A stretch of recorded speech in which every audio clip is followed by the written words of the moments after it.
My name is Marcia Zafar. I'm Director of Policy and Planning Division for the California Public Utilities Commission. The Commission will step in once we have information, verifiable information, that there's a divide between the abled and disabled community, that there's a divide between the rich and the poor community.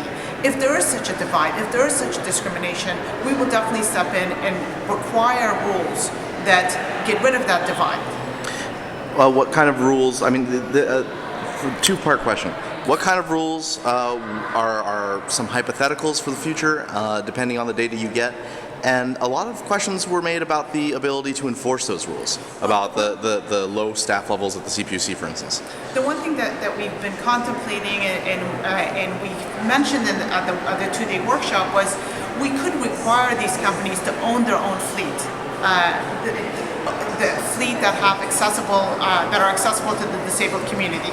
We can certainly do that once we get the information. So that's one hypothetical that could come true in the second phase if we see that divide. The SFMTA taxi director in there, Christine Hayashi, mentioned that half of the rides, half of the taxi transit available for the disabled community has been lost as rideshares have risen. Is there anything that can be done in the short term to shore up that lack of transit? But she did not say why it was lost. She didn't say it was lost because there was low demand for those types of services. She just, gave us a number, and we need to investigate that and figure out why that's the case. And is it because the demand is low for these types of services, or that these companies have now, or it's too expensive to operate these companies or these services? We just have to get more information.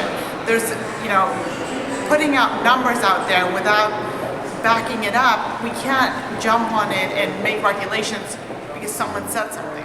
I think she suggested in the past that it's because there's a lack of drivers because they feel they can make more money with the rideshares. Mm-hmm. But it seems that they're making more money with the rideshares because there's less regulatory burdens. And then if that's the case, and then we see a divide between the able and disabled, then we could require these companies to own their own fleet.